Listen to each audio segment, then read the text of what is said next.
Gaano nga ba kaligtas ang Pilipinas? Nagkaroon ka na ba ng pagkakataong pag-isipan ng seryoso ang tanong na ito? Sa mga balita, madalas nating marinig ang mga kwento tungkol sa mataas na antas ng krimen at mga panganib sa ating bansa.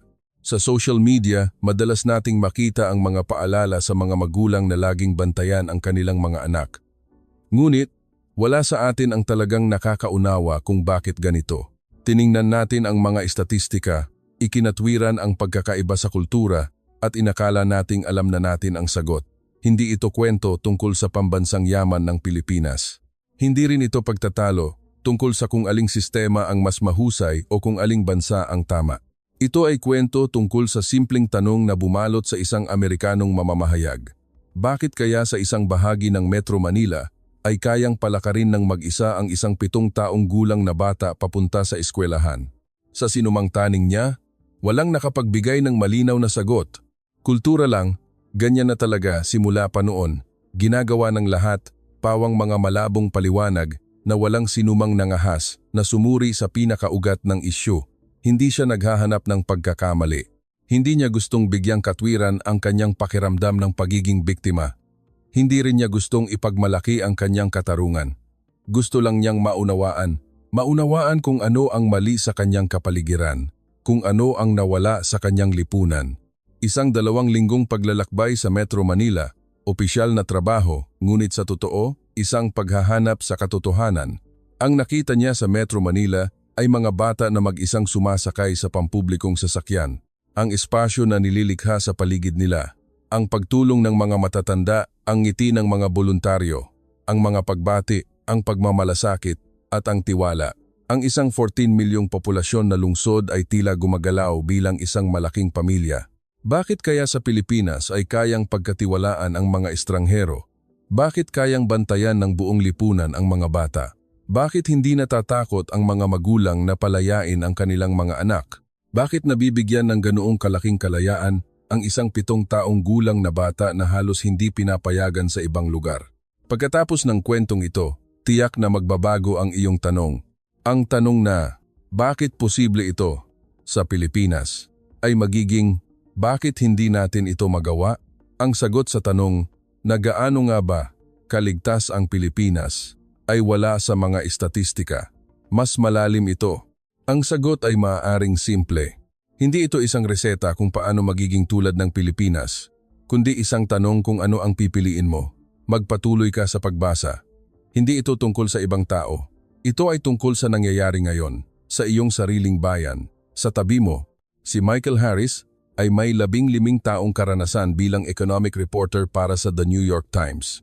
Kilala ang kanyang pangalan sa industriya para sa kanyang mga expose tungkol sa corporate fraud, pagsusuri sa pandaigdigang merkado, at investigative journalism na naglalantad sa mga lihim ng Wall Street.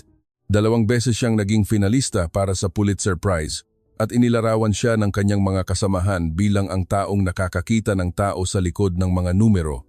Ngunit para kay Michael mismo, hindi niya itinuturing ang kanyang sarili na isang mahusay na reporter. Hindi lang siya tumigil sa pagtatanong. Ang pinakapinagmamalaki niyang artikulo ay ang kanyang isinulat 5 taon na ang nakakaraan na naglalantad ng maling accounting ng isang pharmaceutical company. 3 buwan ng masusing pananaliksik, pagsusuri ng daan-daang pahina ng internal na dokumento at pakikipag-usap sa mga anonymous sources sa hating gabi. Nang hawakan niya ang katotohanan, nanginginig si Michael.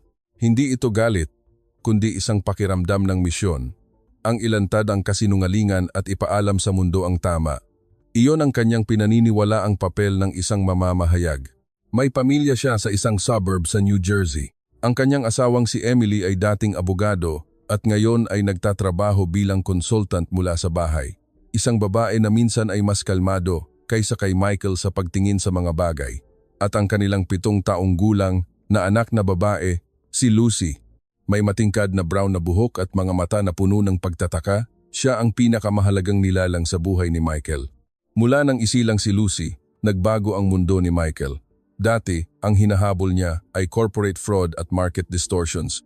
Ngunit sa sandaling hawakan niya si Lucy, lumipat ang kanyang interes sa isang bagay na mas fundamental. Paano niya mapoprotektahan ang munting buhay na ito? Paano niya ito palalakihin sa isang ligtas na mundo? Mula sa paglabas pa lang ng ospital, lahat ng nasa paligid ni Michael ay tila banta. Mga sasakyang nagmamaneho ng mabilis, mga pedestrian na hindi sumusunod sa signal, mga nagdududang tingin ng mga dumadaan. Ang mundo ay puno ng panganib, at ang kanyang responsibilidad ay protektahan ang kanyang anak mula sa mga panganib na iyon. Ang pagpapalaki ng anak sa Amerika ay nangangahulugang patuloy na pagiging alerto, pagbibigay ng cellphone na may GPS, araw-araw na pagsundo sa eskwelahan ng walang palya, at siguraduhing laging nasa ilalim ng pangangasiwa ng matanda pagkatapos ng klase. Hindi niya inaalis sa paningin si Lucy kahit naglalaro sa parke. Naniniwala si Michael na hindi iyon pagiging overprotective. Ito ay isang tanda ng pagmamahal at isang tapat na pagtugon sa realidad. May mga kaibigan si Michael na gumagawa ng mas matinding pag-iingat. Naglalagay sila ng security cameras sa paligid ng bahay, nagtatago ng GPS trackers sa sapatos ng mga anak at nagpapalagay ng kandado sa loob ng silid-tulugan. Maaaring isipin mong baliw sila, ngunit kung titingnan mo ang mga balita, maiintindihan mo ang kanilang takot. Mga kaso ng pagdukot, aksidente sa trapiko, pamamaril sa paaralan, walang katapusan ang mga insidente kung saan biktima ang mga bata. Isang gabi habang naghahapunan, sinabi ni Lucy, "Daddy, gusto ko ring maglakad mag-isa papunta sa bus stop tulad ni Madison." Agad na umiling si Michael. "Hindi, masyado pang maaga. Pero 7 years old na ako." Ang 7 years old ay sanggol pa rin. Inilagay ni Emily ang kanyang kamay sa braso ni Michael. "Hindi ka ba masyadong overprotective?" "Overprotective?" Tiningnan ni Michael ang kanyang asawa. "Emily, alam mo naman, ilang kaso ng pagdukot ng bata ang nangyari noong nakaraang taon lang? Ilang bata ang namatay sa aksidente sa trapiko? Pero, walang pero." Pinutol ni Michael ang kanyang sinabi. Responsibilidad ng magulang ang protektahan ang kanilang anak. Wala nang iba, walang sinabi si Emily. Ngumuso si Lucy, nagtatampo. Nang gabing iyon, hindi nakatulog si Michael. Tama ba ang ginagawa niya? O may mahalaga siyang inaalis sa kanyang anak? Kinaumagahan, habang nag-uusap sila ng kanyang kasamahang si David sa opisina, bigla si Michael nagtanong, "Pinapalabas mo ba ang anak mo ng mag-isa?" Umiling si David. "Siyempre hindi. Ang asawa ko nga, sinasabayan pa ang mga bata kahit sa pagpunta lang sa kapitbahay." "Talaga? Pero dati, mas malaya tayo noong bata pa tayo, di ba?" Tumingin si David sa malayo. "Ako nga, noong 10 years old ako, nagbibisikleta ako ng 5 kilometro papunta sa ilog para maglaro. Iba na ang panahon?" sabi ni Michael. "Mas mapanganib na ngayon. Talaga lang ba?" Nagtatakang tanong ni David. "O baka naman labis lang nating pinapahalagahan ang panganib?" Ang tanong na iyon ay nanatili sa isip ni Michael. Isang maliit na tinik. Talaga bang mas mapanganib ang mundo ngayon kaysa noong bata pa sila o pinapalaki lang ng media ang takot? Nang hapong iyon, sinuri ni Michael ang mga lumang datos. Mga istatistika ng FBI, mga ulat ng Centers for Disease Control and Prevention, mga numero mula sa National Highway Traffic Safety Administration. Mayroon siyang nakitang nakakagulat na katotohanan. Karamihan sa mga kaso ng pagdukot ng bata ay may kaugnayan sa problema ng pamilya at ang pagdukot ng mga estranghero ay statistically napakabihira. Ang rate ng pagkamatay ng mga bata dahil sa aksidente sa trapiko ay bumaba ng kalahati kumpara 13 taon na ang nakakaraan. Ang pangkalahatang kriminalidad ay patuloy ding bumababa. Ibig sabihin, mas ligtas pala ang mundo kaysa dati. Kaya bakit ganoon na lang ang pag-aalala ng mga magulang? Napagtanto ni Michael. Impluwensya ng media. Ang 24,007 na balita, ang pagkalat ng trahedya sa social media, isang insidente na paulit-ulit na iniuulat. Bilang resulta, ang takot ng mga tao ay lumalaki ng higit sa katotohanan. Ngunit kahit na naiintindihan niya sa isip, hindi nagbago ang kanyang damdamin. Hindi pa rin naiisip ni Michael na palabasin si Lucy ng mag-isa. Ang mga numero at damdamin ay hindi laging nagtutugma. Pagkaraan ng ilang linggo, dumating ang editor-in-chief na si Jennifer sa desk ni Michael. "Michael, magkakaroon ng International Economic Conference sa Metro Manila. Magtitipon ang mga finance ministers ng G7 upang talakayin ang regulasyon ng digital currency. Gusto kong ikaw ang mag-cover nito." Metro Manila, Pilipinas? Napakunot ang noo ni Michael. Oo, 2 linggo ang schedule. Halos wala siyang alam tungkol sa Pilipinas. Adobo, sinigang, pansit, Boracay, at overtime. Abante sa teknolohiya ngunit pagod ang mga tao sa sobrang pagtatrabaho.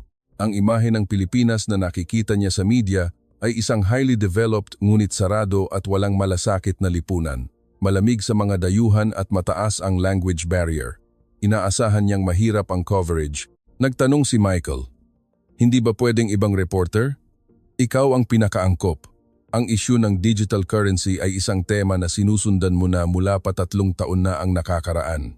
Mahalaga ang conference na ito. Ito ang magiging feature story sa front page sa susunod na buwan. Hindi nagpatinag si Jennifer. Sumunod si Michael nang may pag-aatubili. Nang gabing iyon, habang naglalatag ng mapa sa bahay, sinabi niya kay Emily, "Pupunta ako sa Metro Manila sa loob ng 2 linggo." Nagulat ang mukha ni Emily. Metro Manila? Ang ganda. Gusto ko ring makapunta doon minsan. Hindi ko alam kung maganda. Hindi ko naiintindihan ang wika. Magkaiba ang kultura. Nagpakita ng mapait na mukha si Michael, pero magandang karanasan yan. Habang nakikipag-usap kay Emily, tumakbo si Lucy. "Daddy, saan ang Metro Manila?" "Pilipinas." "Pilipinas?" Kumislap ang mga mata ni Lucy. Yung nanay ni Yumi na kaibigan ko, Pilipina siya. Nakakapagsalita pa nga ng Tagalog si Yumi, Daddy. Talaga? Nagkaroon ng interes si Michael. Ano ang klaseng tao ang nanay ni Yumi? Sobrang bait niya. Dati, pumunta siya sa klase namin at tinuruan kami kung paano gumawa ng parol. Kinaumagahan, habang sinusundo si Lucy sa eskwelahan, nakilala ni Michael ang ina ni Yumi, si Aling Nena, isang maliit at mahinhin na babae. Nang sabihin ni Michael na pupunta siya sa Metro Manila, ngumiti si Aling Nena. Metro Manila ay isang napakagandang lugar. Sigurado akong mamamangha ka. Saan banda?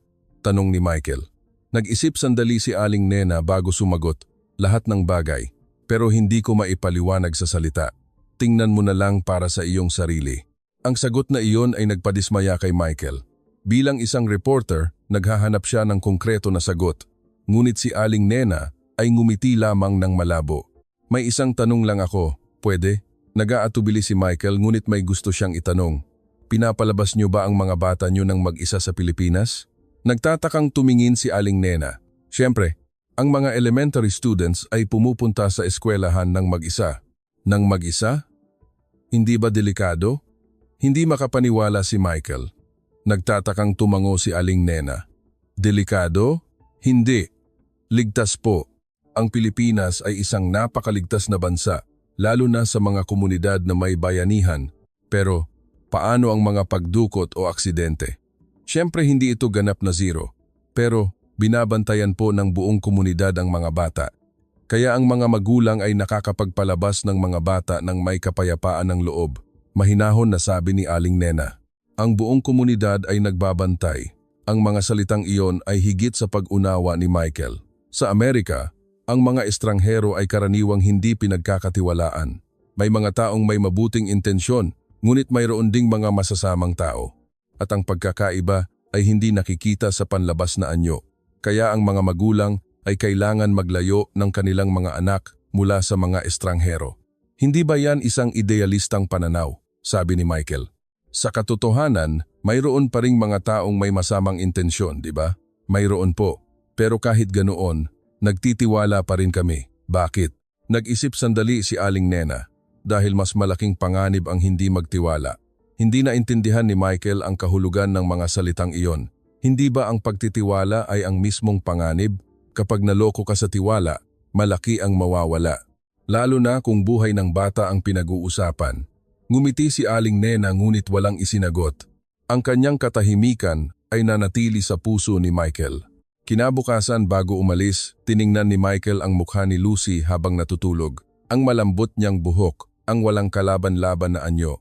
Gagawin niya ang lahat para protektahan ang maliit na nilalang na ito. Ngunit sa parehong oras, inaalis ba niya ang isang mahalagang bagay mula rito, ang kalayaan? Ang tanong na iyon ay bumulong sa kailaliman ng kanyang dibdib. Tinawag siya ni Emily mula sa likuran. Ano ang iniisip mo? Naaalala ko ang sinabi ni Aling Nena. Ang buong komunidad ay nagbabantay sa mga bata.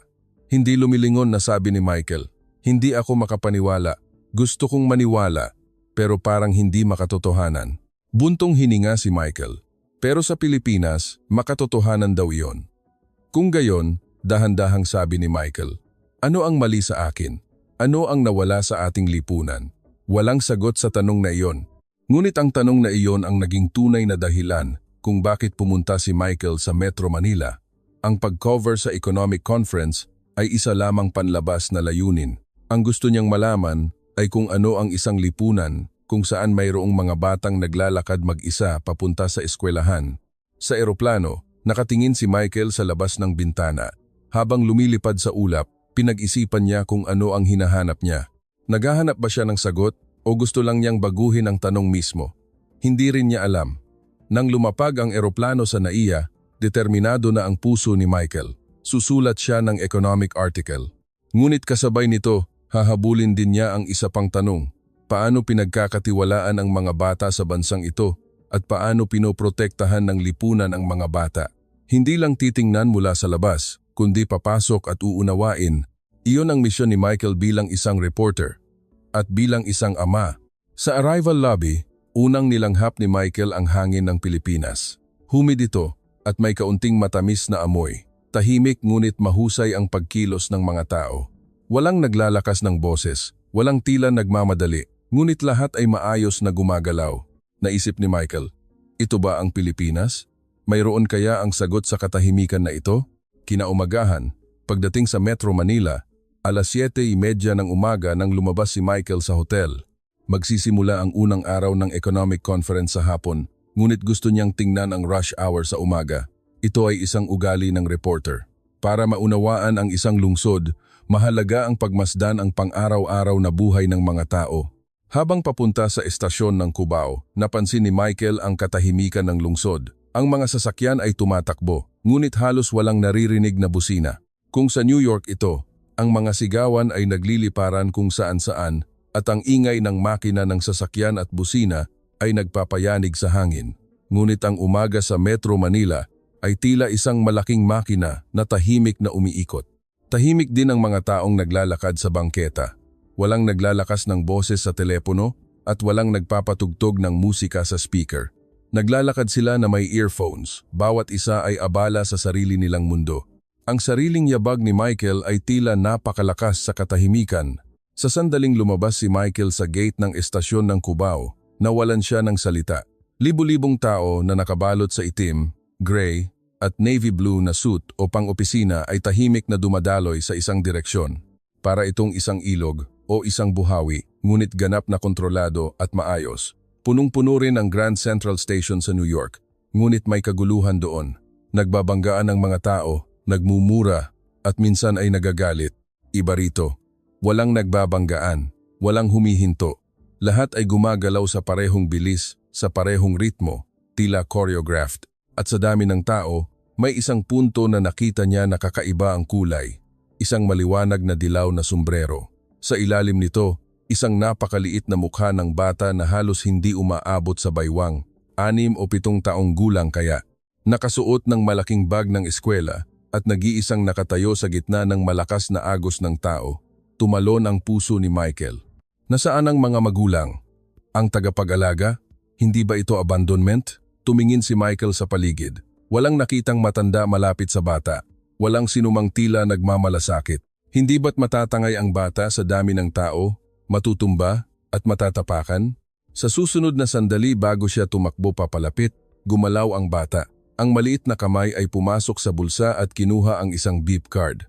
Tulad ng mga matatanda, idinikit niya ang card sa turnstile. Isang tunog na beep. Bumukas ang gate. Walang pag-aalinlangan, diretso ang tingin ng bata at naglakad. Walang luha, walang takot, tahimik ngunit malakas. Ang maliit na likod na iyon ay mayroong isang uri ng determinasyon na hindi dapat taglayin ng isang 7 taong gulang.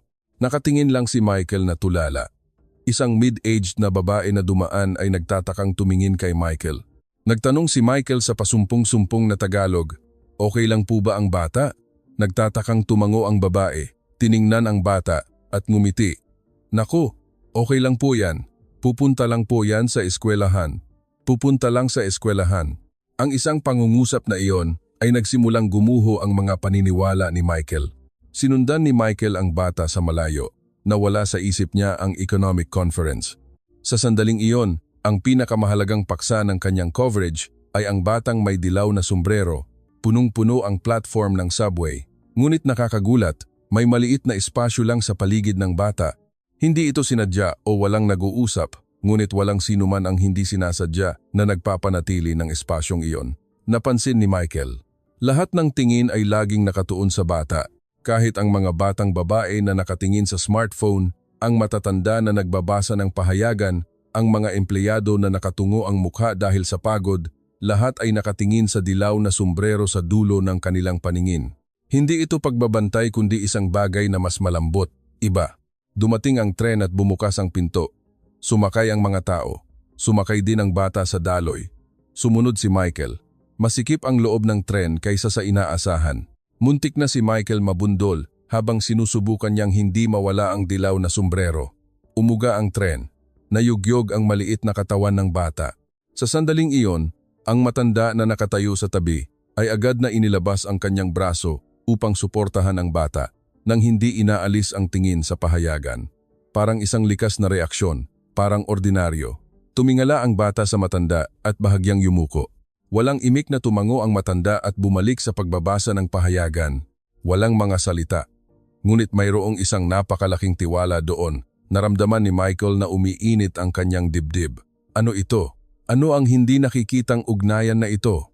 Sa pangatlong istasyon bumaba ang bata. Sumunod din si Michael. Paglabas sa turnstile, sumikat ang sikat ng araw sa umaga. Para itong isang residential area. Lumabas ang bata sa istasyon at nagsimulang maglakad nang walang pag-aalinlangan. Pinanatili ni Michael ang distansya habang sinusundan ito.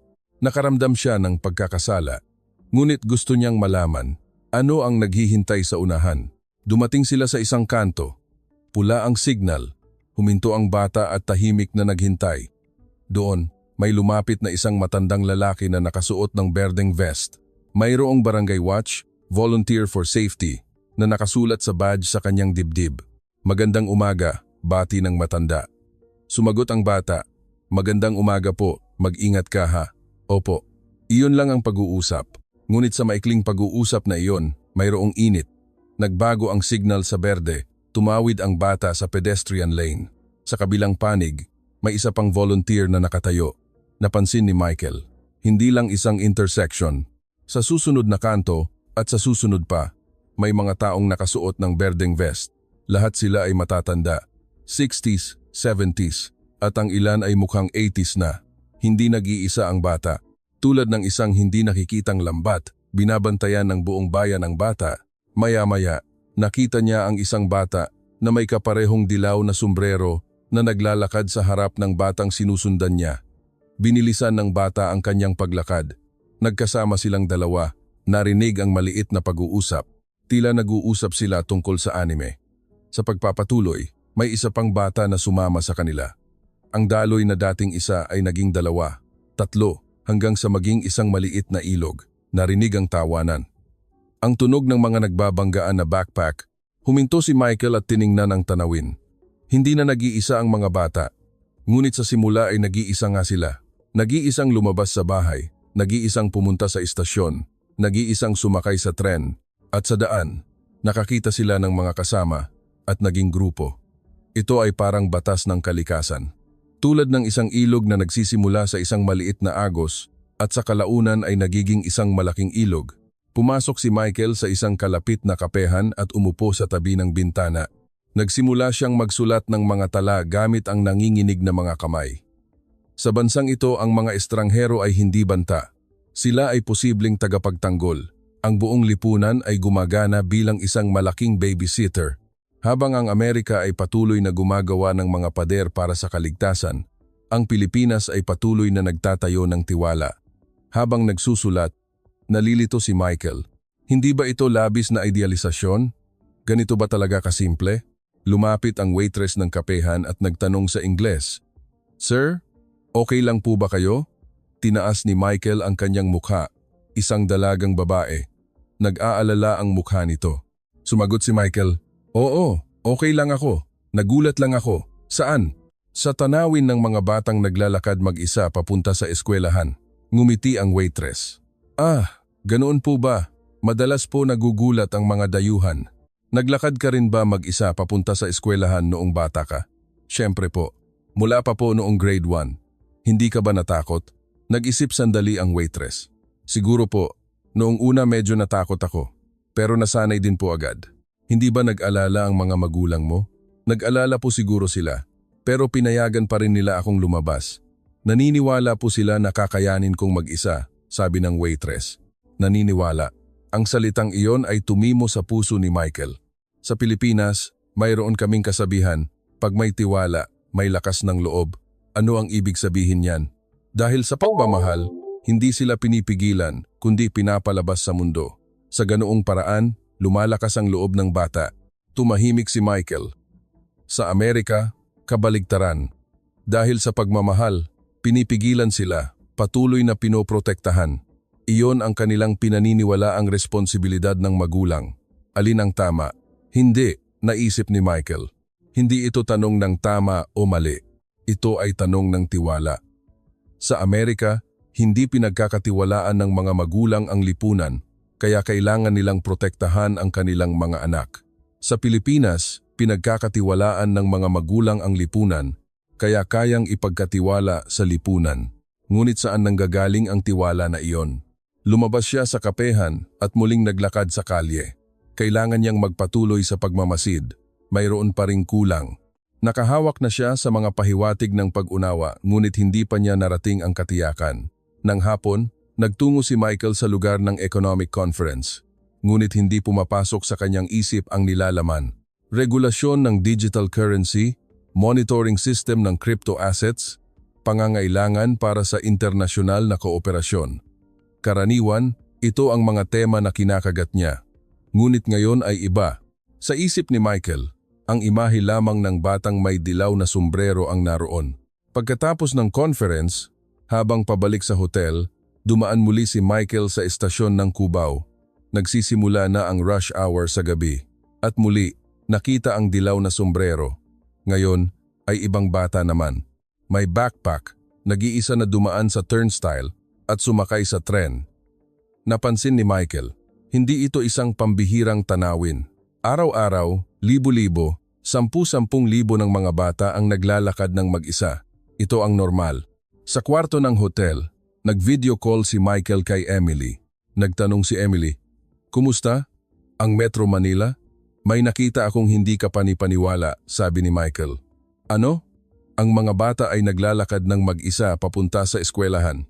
Mga bata na 7 taong gulang na sumasakay sa punong-puno na tren ng mag-isa. Talaga? Oo. At ang mas nakakagulat pa, wala sinuman ang nag-iisip na ito ay abnormal. Hindi ba delikado? Hindi iyon delikado. Binabantayan ng buong lipunan. May mga voluntaryo sa mga kanto. At kahit sa tren, ang mga matatanda ay nagmamalasakit. Hindi sila nagsasalita, pero lahat sila ay nakatingin ng maayos. Naghahanap ng salita si Michael habang sumasagot. Tumahimik si Emily. Hindi ba may nawala tayong mahalaga? Tiwala ba ang tawag doon? Tiwala sa lipunan? Tiwala sa kapwa? Pero sa Amerika, hindi iyon makatotohanan. May mga delikadong bagay na nangyayari, sagot ni Emily. Sumang-ayon din si Michael. Oo, tama. Pero bakit posible sa Pilipinas? Dahil ba espesyal ang mga Pilipino? O may iba pang dahilan? Mayroong isang bagay na ganap na kakaiba sa bansang ito. Ang pag-unawa dito ay maaaring magdulot ng magandang kinabukasan para sa akin at sa aking anak. Hindi pa alam ni Michael ang sagot sa tanong na iyon. Ngunit naniniwala siya na sulit habulin ang tanong na ito. Kinaumagahan, kinansela ni Michael ang economic conference. Darating ang galit na email mula sa editor-in-chief na si Jennifer. Ngunit wala siyang pakialam. Sa sandaling ito, ang kwento na kailangan niyang habulin ay hindi nasa loob ng conference room, kundi sa bayan ng Metro Manila. Pumunta si Michael sa estasyon ng Cubao sa parehong oras kinabukasan. At hinanap niya ang batang may dilaw na sombrero na nakita niya kahapon. Kung parehong oras, parehong lugar, baka makita niya ulit. 8:00 ng umaga lumitaw ang bata. Parehong backpack kahapon, parehong dilaw na sombrero. Tumibok ng malakas ang puso ni Michael. Ngayon, mas malapit ko siyang oobserbahan. Naglakad si Michael ng ilang hakbang sa likuran ng bata. Gusto niyang malaman ang pangalan ng bata, sa anong klase ng pamilya siya lumaki, at ano ang iniisip niya habang naglalakad sa daang ito araw-araw. Dumaan sila sa turnstile at bumaba sa platform. Dumating ang tren at sumakay ang bata. Sumakay din si Michael sa parehong coach. Ngayon ay mas masikip kaysa kahapon. Ang bata ay tila nalulunod sa gitna ng mga matatanda. Ngunit nakakagulat, hindi mukhang nag-aalala ang bata. Sa halip, kalmado siya, tila nagtitiwala sa mga matatanda sa paligid. Umuga ang tren. Sumandal ang bata. Agad na sinuportahan siya ng isang babae na nakatayo sa harap ng walang pag-aalinlangan. Tumingala ang bata at bahagyang yumuko. Ngumiti ang babae at tumango. Muli, naisip ni Michael. Tulad ng matanda kahapon. Walang nagsasalita, ngunit lahat ay nagmamalasakit. Sa pangatlong istasyon, bumaba ang bata. Bumaba din si Michael. Ngunit ngayon, nagsimulang maglakad sila sa ibang ruta kaysa kahapon. Nagulat si Michael. Mayroon pa bang ibang daan papunta sa eskwelahan? Dumaan ang bata sa isang residential area, dumaan sa gilid ng parke at pumasok sa isang maliit na palengke o tiangge. Nang dumaan sila sa isang sari-sari store, tinawag siya ng isang lola na tindera. "Yuto, magandang umaga." "Magandang umaga po," sagot ng bata. "Ang lakas mo pa rin ha, mag-ingat ka sa daan." "Opo." Nalaman niya ang pangalan ng bata, si Yuto. Isinulat ni Michael sa kanyang isip. Paglabas sa palengke, may isa pang kanto. Mayroon ding matanda na nakasuot ng berdeng vest na nakatayo doon. Hindi ito ang lugar na nakita niya kahapon. Ibig sabihin, ang ganitong klaseng volunteer ay nakakalat sa buong lugar. Naglakas loob si Michael na kausapin ang matandang volunteer na iyon. Naghalo ang pasumpong-sumpong na Ingles at Tagalog. "Patawad po. Araw-araw po kayo dito?" Ngumiti ng mahinahon ang matanda. "Opo, araw-araw po tuwing umaga." "Bakit po?" "Para po sa kaligtasan ng mga bata." Sagot ng matanda na parang normal lang. "Volunteer po kayo? Wala po kayong pera na natatanggap?" "Siyempre po, hindi po ito trabaho. Bayad po ito sa utang na loob." "Utang na loob?" "Ako rin po, noong bata ako, inalagaan din po ako ng mga tao sa komunidad. Kaya ngayon, ako naman po ang magbabantay." Dahan-dahang nagsalita ang matanda habang nakangiti. Nawalan ng salita si Michael. At masaya po kasing makita ang mga ngiti ng mga bata. Tumawid si Yuto sa kanto at kumaway sa matanda. Kinawayan din ng matanda si Yuto. Sinundan ni Michael si Yuto. Maya-maya, nakita niya ang gate ng elementary school. Mayroon ng daan-daang bata na nagtitipon doon. Lahat sila ay nakasuot ng dilaw na sombrero at may backpack.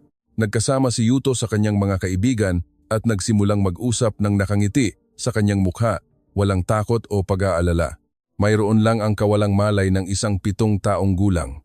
Tumayo si Michael sa kabilang panig ng gate at tiningnan ang tanawin ng matagal. Ito ba ang sagot? Hindi, may kulang pa rin, naisip ni Michael. Hindi lang ang matandang volunteer ang nagbabantay kay Yuto. Ang lola sa sari-sari store, ang mga estranghero sa tren, lahat sila ay nagbabantay kay Yuto. Ngunit hindi lang si Yuto ang kanilang binabantayan. Binabantayan nila ang lahat ng bata. Ibig sabihin, hindi ito personal na kabutihan. Sistema ito. Isang sistema na naka-embed sa buong lipunan. Ngunit bakit gumagana ang sistemang ito? Sa tanong na iyon, nagtungo si Michael sa ibang lugar. Isang tahimik na residential area sa Quezon City na kabaligtaran ng Cubao. 3:00 ng hapon, oras ng uwian sa elementary school. Naghintay si Michael malapit sa eskwelahan. Maya-maya, lumabas ang mga bata. Dito rin, maraming bata ang nag-iisa o grupo ng ilan ang umuuwi. Sinundan ni Michael ang isang batang babae. 8 taong gulang kaya, may pink na backpack at naglalakad habang naglalundag-lundag. Dumaan ang batang babae sa isang convenience store. Pumasok din si Michael. Pumili ang batang babae ng candy at dinala sa cashier. Nakipag-usap ang cashier ng may pagkakilala. "Aya, ano ang bibilhin mo ngayon?" "Gummy po." "Bawal ang masyadong maraming gummy," marahang paalala ng cashier. Tumawa ang batang babae. "Alam ko po." Paglabas sa tindahan, nagpatuloy ang batang babae sa paglalakad sa residential area. Pinanatili ni Michael ang distansya habang sinusundan ito. Pagkatapos, may lumapit na matandang babae. Huminto ang babae at tiningnan ang batang babae. "Aya, nag-iisa ka na naman umuuwi?" "Opo." "Ang galing mo naman. Mag-ingat ka ha." "Salamat po."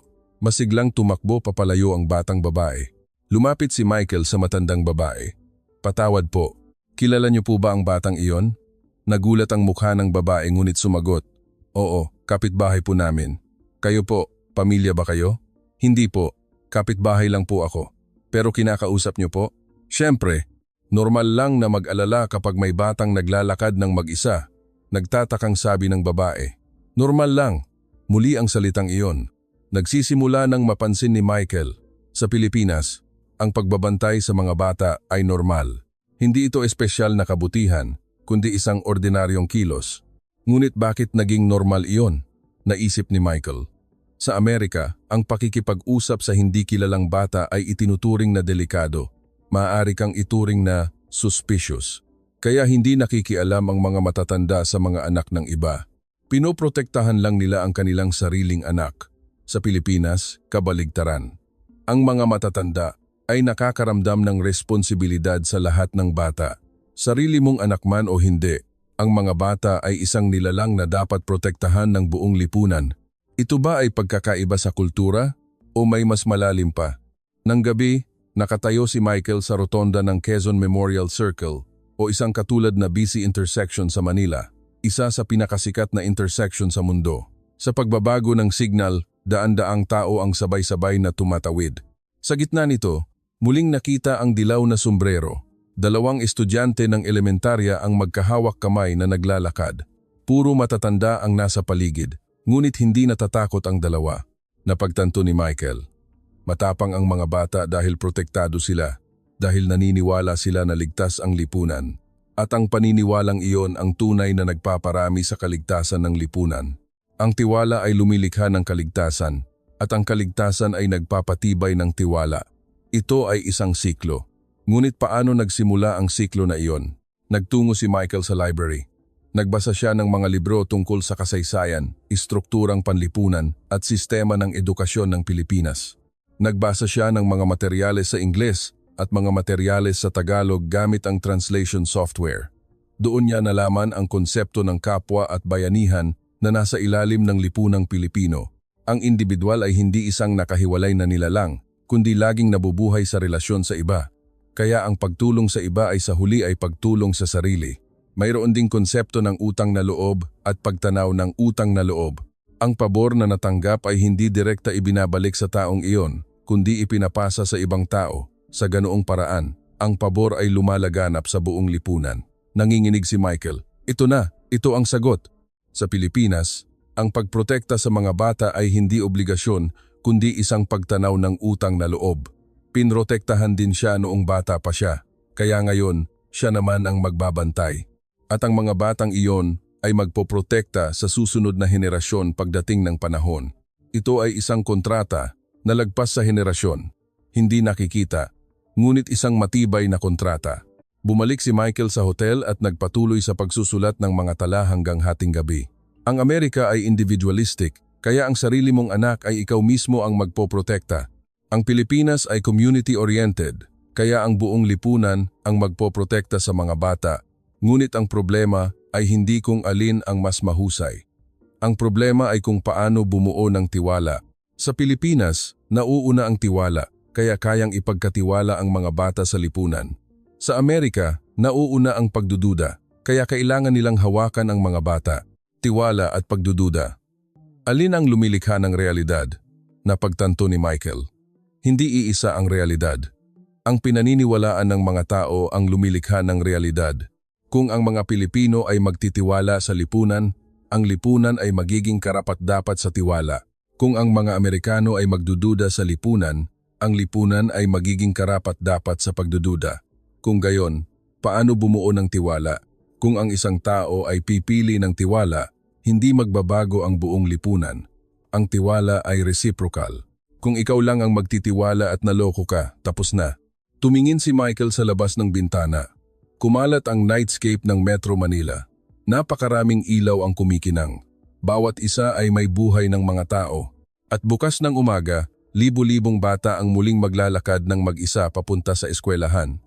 Mayroong nagsisimulang magbago sa loob ni Michael. Ang orihinal na tanong, bakit pinapalabas ang mga bata ng mag-isa sa Pilipinas? Ay hindi na isang angkop na tanong. Ang tunay na tanong ay, paano tayo makakabuo ng isang lipunan na nakabatay sa tiwala? At ang sagot ay hindi nasa personal na pagpili, kundi nasa pagpili ng buong lipunan. Hindi nakatulog si Michael. Nagsisimula ng magkonekta ang lahat ng kanyang obserbasyon sa kanyang isip. Ang kalmadong ekspresyon ni Yuto, ang matanda na sumuporta sa kanya sa tren, ang volunteer sa kanto, ang lola sa sari-sari store, ang cashier sa convenience store. Lahat sila ay ginagawa ang kanilang papel. Walang sinumang naguutos, walang premyo, kundi bilang isang normal na bagay. Ito ay isang magandang sistema. Ngunit sa parehong oras, ito ay isang marupok na sistema. Kung kahit isa ang magtaksil, guguho ang tiwala. Kung kahit isang insidente ang mangyari, lalaganap ang takot. Kung gayon, bakit napapanatili ang sistemang iyon sa Pilipinas? Kinaumagahan, muling lumabas si Michael. Ngayon, hindi lang siya nag-obserba kundi nakipag-usap sa mga tao. Kinausap niya ang isang matanda na naglalaro ng kanyang apo sa parke at sumagot, "Apo mo po ba?" "Hindi po. Anak po ng kapitbahay." "Kapitbahay?" "Oo, dahil abala ang mga magulang sa trabaho, minsan ay inaalagaan ko sila." "Volunteer po ba kayo?" "Volunteer? Parang bayanihan lang po, tulungan lang." Ngumiti ang matanda, "Tulungan lang." Ang mga salitang iyon ay ang susi. Ako rin, dati, tinulungan ako ng mga kapitbahay. Noong nagkasakit ang asawa ko at naospital, ang mga kapitbahay ang naghanda ng pagkain at nag-alaga sa mga bata. Kaya ngayon, ako naman ang tutulong. Pagtanaw ng utang na loob, nakumbinsi si Michael. Habang pauwi, dumaan si Michael sa harap ng elementary school. Oras ng uwian, lumabas ang mga bata. Kabilang doon si Yuto, naglalakad kasama ang kanyang mga kaibigan, nakangiti. Hindi sinasadya, tinawag ni Michael, "Yuto." Lumingon si Yuto. Nagtataka ang mukha. Sa pasumpong-sumpong na Tagalog, sinabi ni Michael, "Araw-araw kang mag-isang pumupunta sa eskwelahan. Hindi ka ba natatakot?" Nagtatakang tumango si Yuto. "Hindi po, kasi nandoon ang lahat." Parang normal lang nasabi ni Yuto. Nandoon ang lahat. Ang mga salitang iyon ay tumimo sa puso ni Michael. Para kay Yuto, hindi siya nag-iisa. Kahit wala ang kanyang mga magulang, kahit wala ang kanyang mga kaibigan, mayroong lahat sa paligid niya. Nandoon ang lipunan. Napagtanto ni Michael, iba ang kalungkutan at pag-iisa. Naglalakad si Yuto ng mag-isa, ngunit hindi siya nag-iisa. Nakakonekta siya sa lipunan, kaya hindi siya natatakot. Sa kabilang banda, ang mga bata sa Amerika ay laging kasama ang kanilang mga magulang, ngunit nakahiwalay sila sa lipunan. Hindi sila nagtitiwala sa ibang matatanda maliban sa kanilang mga magulang.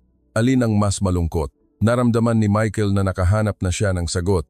Ang 2 linggo na ginugol ni Michael sa Metro Manila ay mabilis na lumipas. Halos hindi niya nagawa ang coverage sa economic conference.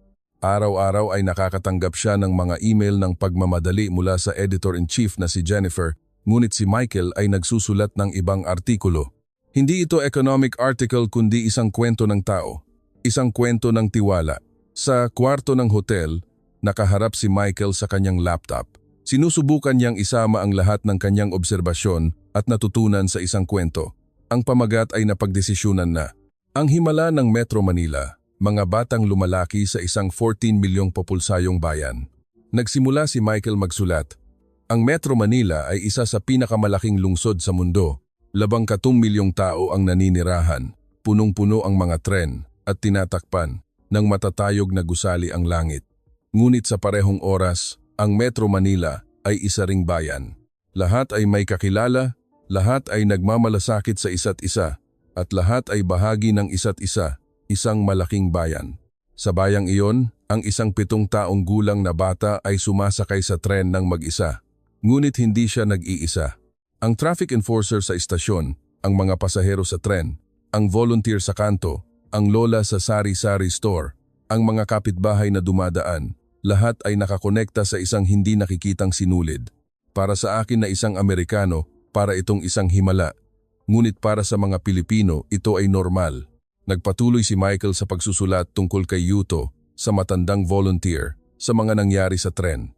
Lahat ay isinulat niya ng tumpak hanggat maaari, ngunit may damdamin. At sa huli, isinulat ni Michael ang kanyang natutunan. Noong una, nagtanong ako, bakit pinapalabas ang mga bata ng mag-isa sa Pilipinas? Inakala kong problema ito ng kaligtasan. Inakala kong makikita ang sagot sa mga istatistika ng kriminalidad at aksidente sa trapiko. Ngunit ang tunay na sagot ay wala sa mga numero. Nasa puso ito ng mga tao. Sa Pilipinas, pinili nilang magtiwala sa lipunan.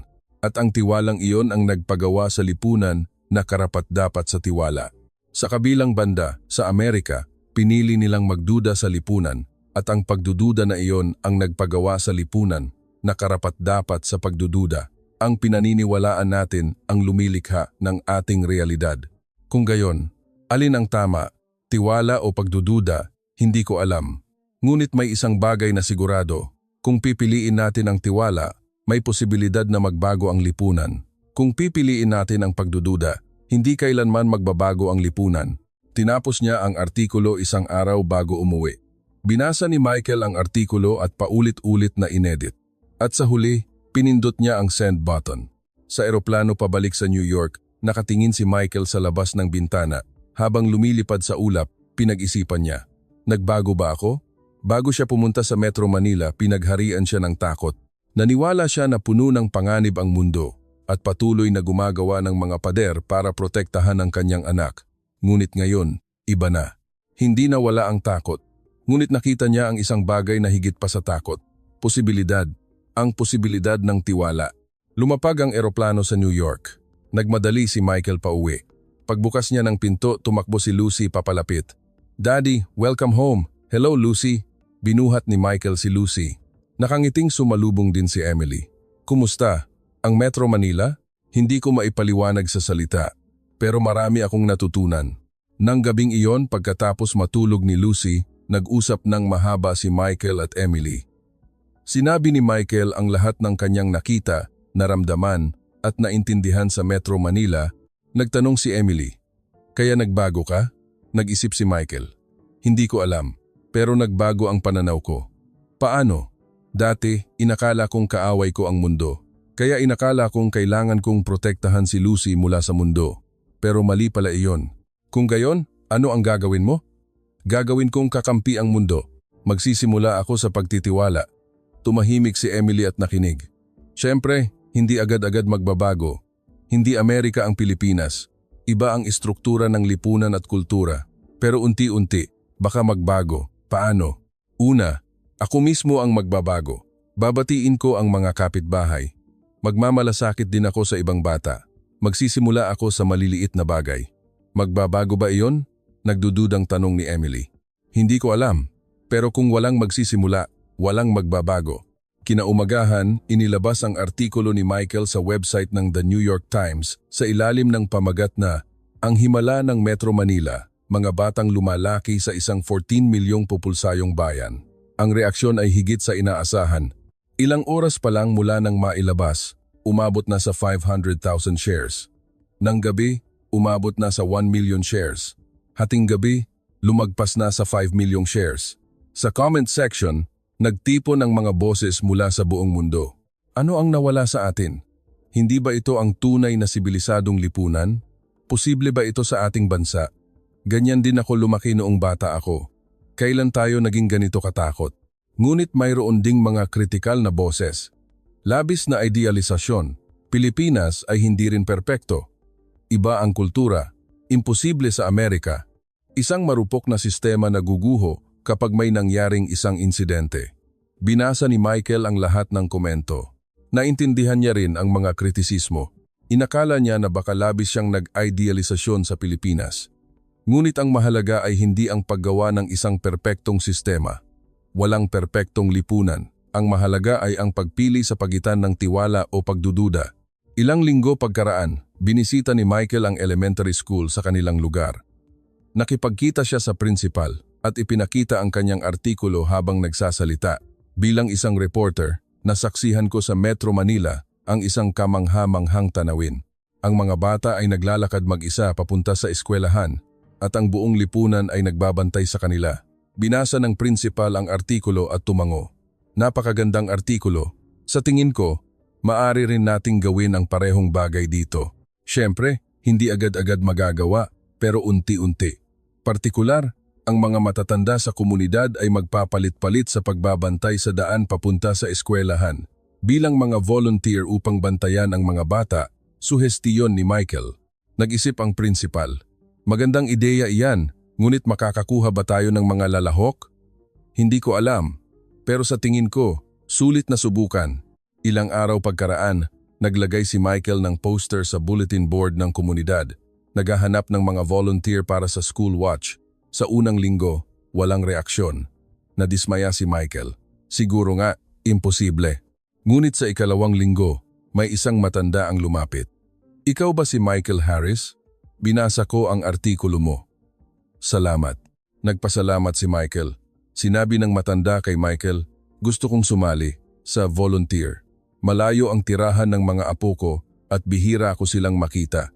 Kaya naisip ko, kung makakapagbantay ako sa mga bata sa komunidad. Naluha ang mga mata ni Michael. Sige po, maraming salamat po. Mula noon, unti-unti nang dumami ang mga lalahok. Mga retiradong guro, mga nanay na nagtatrabaho mula sa bahay, mga matatandang mag-asawa na naglalakad sa umaga. Pagkaraan ng isang buwan, 10 volunteer ang nagtipon. Nagpasya silang magpalit-palit sa pagbabantay sa mahahalagang lugar sa daan papunta sa eskwelahan sa loob ng ilang araw sa isang linggo. Sa unang araw, sumali rin si Michael. Tumayo siya sa kanto at bumati sa mga bata. Sa simula, nalito ang mga bata. Baka inakala nilang suspicious ang isang estranghero na nakatayo doon. Ngunit sa pagpapatuloy sa loob ng ilang araw, ilang linggo, nasanay ang mga bata. Nagsimula na silang ngumiti at bumati. Isang umaga, isang bata ang lumapit kay Michael at nakipag-usap. Uncle, araw-araw ka ba dito? Oo, binabantayan ko kayo para ligtas kayong makapunta sa eskwelahan, sagot ni Michael. Bakit? Kasi iyon ang papel ng mga matatanda. Nagtatakang tumingin ang bata ngunit nagpasalamat at tumakbo papalayo. Ngumiti si Michael. Maliit na pagbabago, ngunit isang tiyak na pagbabago. Sa sumunod na tag-init, muling bumisita si Michael sa Metro Manila kasama ang kanyang asawa at anak. Ngayon, bilang isang bakasyon. Sa estasyon ng Cubao, nakita ni Michael ang parehong tanawin noong isang taon. Ang mga batang may dilaw na sombrero ay isa-isa na dumadaan sa turnstile. Tahimik na tinitingnan ni Lucy ang tanawin. Pagkaraan ng ilang sandali, sa mahinang boses, sinabi niya, dahil mabait ang lahat, nagiging matapang ang mga batang iyon. Tiningnan ni Michael ang kanyang anak. Sinabi ng kanyang 7 taong gulang na anak ang esensya.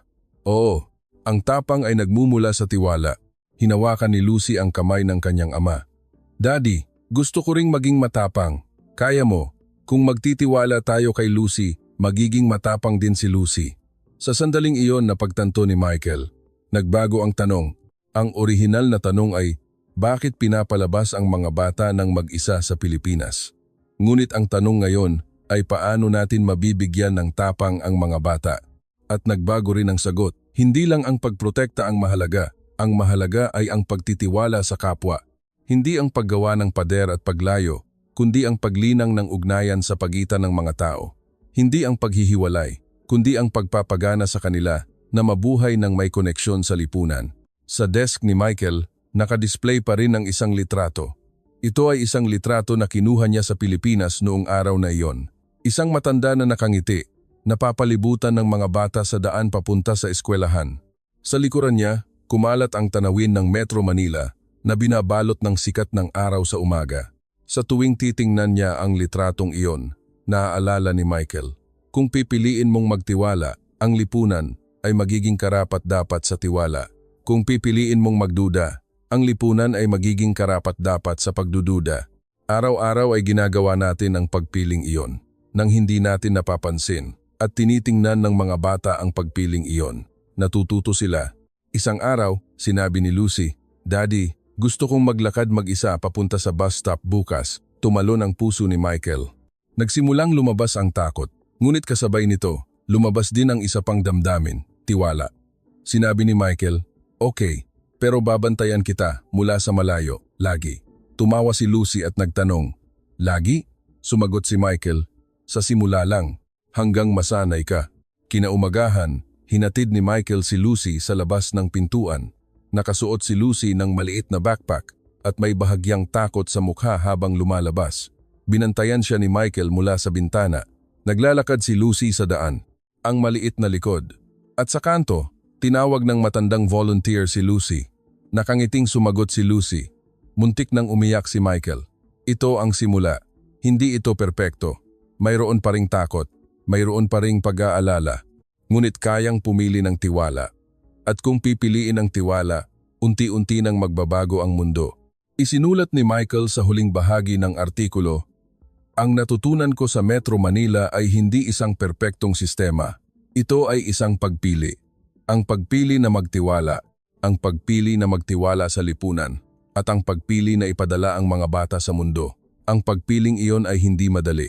Kailangang lagpasan ang takot. Kailangang tanggapin ang panganib. Ngunit kung hindi gagawin ang pagpiling iyon, walang magbabago. Kaya gusto kong itanong, sa inyong lugar, paano binabantayan ang mga bata? Nagtitiwala ba kayo sa lipunan? At bahagi ba kayo ng isang lipunan na pinagkakatiwalaan? Hanggang ngayon, pinag-iisipan pa rin ni Michael ang tanong na iyon. Hindi pa rin niya nakikita ang sagot. Malamang ay hindi niya ito makikita kailanman. Ngunit ayos lang iyon.